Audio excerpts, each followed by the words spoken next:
मूल्य संवर्धन या अंतर्गत कुटुंबाचे महत्त्व आणि कुटुंबातले नातेसंबंध याच्याविषयी थोडक्यात माहिती पाहणार आहोत आणि एक छोटासा आपण प्रयोग की ज्याच्यामधून तुम्हाला समजेल की आपल्यासाठी कुटुंबाचं महत्त्व काय असतं ते आपल्याला समजेल.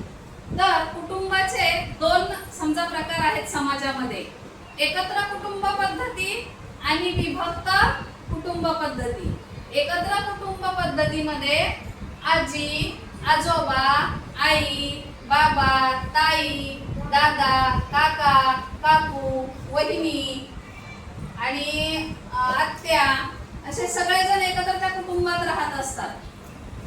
आणि विभक्त कुटुंब पद्धतीमध्ये आई, बाबा, आपण आणि ताई, दादा एवढं चौकोनी कुटुंब सांगतात थोडक्यात त्याला, की फक्त आई, बाबा आणि आपले बहीण भाऊ आपण दोघं असे 4 जणच असतात. आता पूर्वी मुलं जास्त असायची त्यामुळे एकत्र कुटुंब पद्धती पण होत्या, पण आता मुलांचं प्रमाण कमी आहे म्हणून आई, बाबा आणि 2 मुलं असतात त्यांची.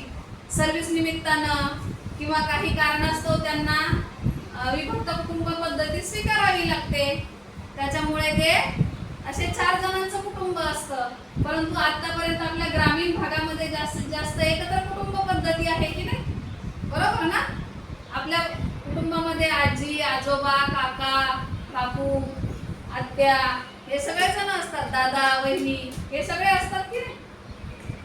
तर अशा प्रकारे आपल्याला आज कुटुंब पद्धतीमधली एका प्रयोगातून थोडक्यात आपण माहिती शिकणार आहोत. हे तुम्हाला काय दिसतंय माझ्या हातामध्ये? संत्री. संत्री आहे, बरोबर. हे 2 काय आहेत? काचेचे बाउल आहेत किंवा काचेचे थोडक्यात एक भांड आहे काचेचे. ते 2 आपण घेतलेले, त्याच्यामध्ये काय घेतलंय आपण? पाणी घेतलेलं आहे, बरोबर. आता ह्या पाण्याचा आणि याचा काय संबंध असेल तर आपण आता ते बघणार आहोत. हा, हे संत्री म्हणजे कोण आहेत? तुम्ही स्वतः आहेत. कोण आहेत? तुम्ही स्वतः. हा, आता ही संत्री आपण थोडा वेळ अशी बाजूला ठेवणार आहे. हा, आणि ही आपली एक संत्री आहे. हे तुम्ही आतमध्ये स्वतः आहात, बरोबर. तुमचं कुटुंब आहे. हे बाहेरचं काय आहे? तुमचं कुटुंब. संत्रीवरचं जे साल आहे ते तुमचं काय आहे? कुटुंब आहे. तुमच्याशी जे रिलेटेड तुमचे नातेवाईक आहेत, तुमच्या फ्रेंड सर्कल मधले आहेत की जे तुम्हाला आवडतात. काही आवडत पण नाहीत ना नातेवाईक. सगळे नातेवाईक आवडतात का आपल्याला? सगळे नातेवाईक आवडतात का? परंतु जरी आवडत नसले तरी ते आपले नातेवाईक असतात. कधी कधी त्यांनी आपल्याला मदत पण केलेली असते, बरोबर. कधी कधी त्यांनी आपल्याला चांगल्या गोष्टी सांगितलेल्या असतात, पण काही कारणास्तव कधीतरी गैरसमज होतो आणि त्यांच्यातून आपल्यात काय होतो? वाद होतो. म्हणून त्यांना तोडून टाकायचं असतं का? नाही. ते गैरसमज दूर करायचे असतात आणि ते नातेसंबंध जपायचे असतात. समजलं? तर बघा, मग ज्या वेळेस आपल्या कुटुंबामध्ये आपले आई बाबा म्हणा किंवा आपले ताई दादा हे आपल्याला एखादी गोष्ट ही करू नको, ती वाईट गोष्ट आहे सांगतात की नाही, मग आपल्याला राग येतो आणि आपण लगेच त्यांच्यापासून दूर जातो. गेले थोडेसे दूर. आणखी एखादा आपण जसे जसे मोठे होतो तसे तसे आपल्याला आई बाबा वेगवेगळे काहीतरी चांगल्या गोष्टी शिकवत असतात, पण त्या आपल्याला आवडत नसतात. मग आपल्याला आई बाबांचा राग येतो. मग आपण काय करतो? पुन्हा रागाला आणखी दूर जातो, बरोबर की नाही. मग आई बाबा काय सांगतात? अरे माझा मुलगा ऐकत नाहीये. मग ते काय सांगतात? ताईला सांगतात, आपल्या मोठ्या ताईला, तू तरी समजून सांग बाबूला किंवा दादाला, बरोबर की नाही. मग आपल्याला तेव्हा आणखी राग येतो आई बाबांचा. मग आपण आणखी आई बाबांपासून दूर जातो आणि ताई समजून सांगते तेव्हा ताईचा पण राग येतो. मग ताईला पण दूर करतो आपण, बरोबर. मग आता तुम्ही आई बाबाचं ऐकत नाही, ताई दादाचं ऐकत नाही, अशा वेळेस मग ते 3 जण काय म्हणतात? दादा आता तू समजून सांग बघू त्याला किंवा तिला, बरोबर की नाही. पण मग तेव्हा पण मग ते समजून सांगतात आपल्याला, आपल्या गोष्टी चुकत असतात तेव्हा, आणि मग आपल्याला राग येतो आणि आपण लगेच पुन्हा त्यांच्यापासून दूर जातो. आणखी जातो की नाही दूर? आपल्या मनात राग ठेवतो आपण, पण ते कशासाठी सांगत असतात?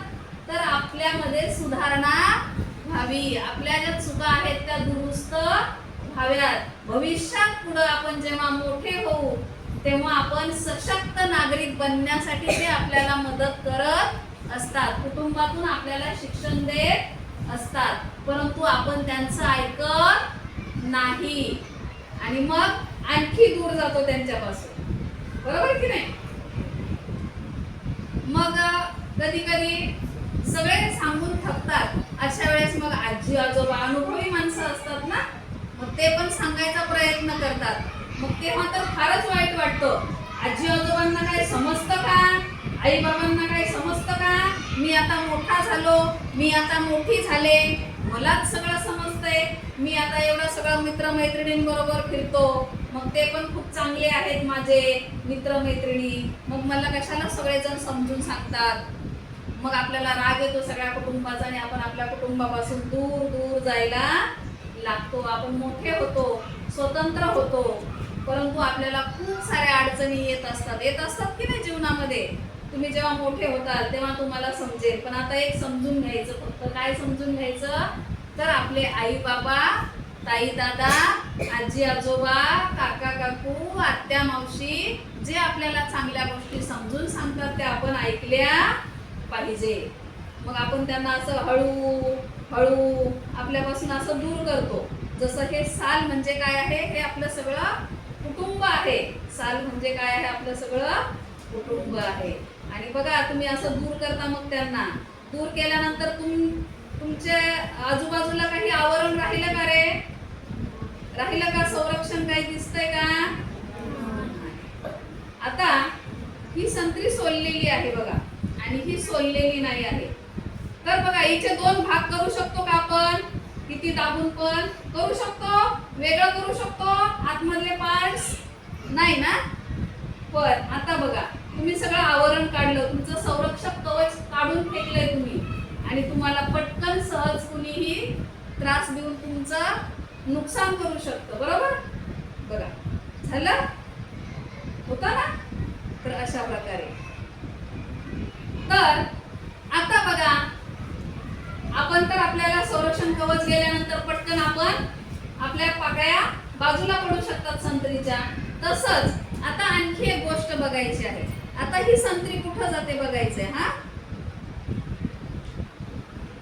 आणि ही कुठे जाते बघायचंय.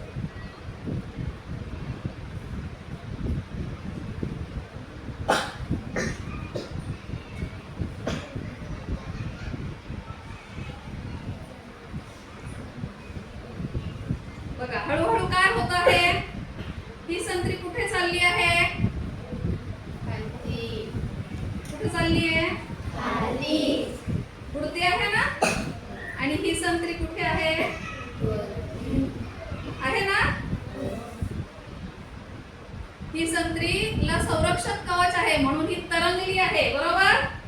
परंतु ही कुठे चाललेली आहे? बुडाकडे चालली ना. दिसते? दिसते का खालती जाताना? हा दिसते ना.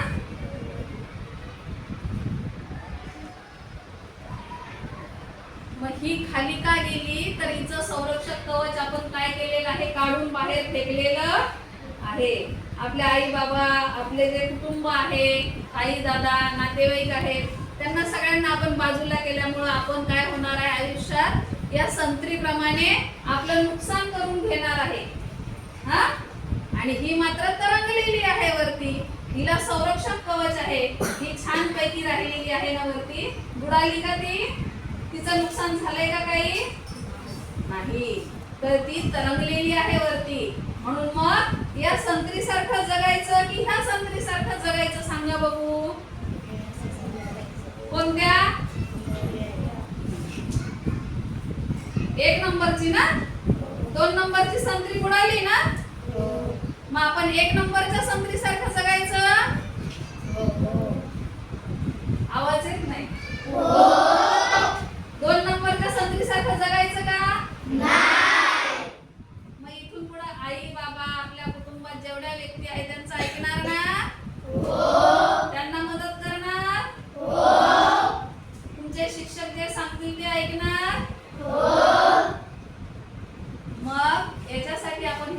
ठेवायचं की जसं आपल्याला घरी मार्गदर्शक असतात तसेच शाळेत सुद्धा मार्गदर्शक असतात शिक्षक. ते सुद्धा तुम्हाला ते तुमच्या कुटुंबाचाच एक भाग असतात, तुमच्या जीवनातल्या कुटुंबाचा. ते तुम्हाला आई बाबांप्रमाणेच सगळं काही शिकवत असतात आणि सांगत असतात की नाही. तर शिक्षकांचं सुद्धा आपण ऐकलं पाहिजे. शिक्षक रागावले तरी वाईट वाटून घ्यायचं का? हा, वाईट वाटून घ्यायचं नाही. हा. तर शिक्षक हे आपल्या भल्यासाठी आपल्याला रागवत असतात, आपल्याला अभ्यास करण्यासाठी रागवत असतात, आपलं चुकलं तर आपल्याला समजून सांगण्यासाठी रागवत असतात. तर शिक्षक हे सुद्धा एक आपलं आधार कवच असतं, संरक्षक कवच असतं. जेव्हा आपण कुटुंबापासून दूर शाळेमध्ये येतो त्यावेळेस तुमचं संरक्षक कवच कोण असतं? तुमचे शिक्षक असतात. तर अशा प्रकारे आपण आपली स्वतःची काळजी घ्यायची आहे आणि आपल्या कुटुंबावर, आपल्या शिक्षकांवर आपण प्रेम करायचं आहे. त्यांच्या गोष्टी, त्यांचे सल्ले, त्यांनी सांगितलेले विविध असे चांगले उपयोगी सल्ले आपण ऐकायचे आहेत. त्यांचं मार्गदर्शन प्रत्येक गोष्टीत आपण घ्यायचं आहे. जीवनात आपण कितीही मोठे झालो तरीही आपल्यापेक्षा जास्त अनुभवी कोण असतात? आपले आई बाबा, आजी आजोबा, ताई दादा, आपले शिक्षक हे जास्त अनुभवी असतात. त्यामुळे ते आपल्याला चांगलं मार्गदर्शन करू शकतात. समजला पाठ? कुटुंबाचं महत्त्व समजलं? हो.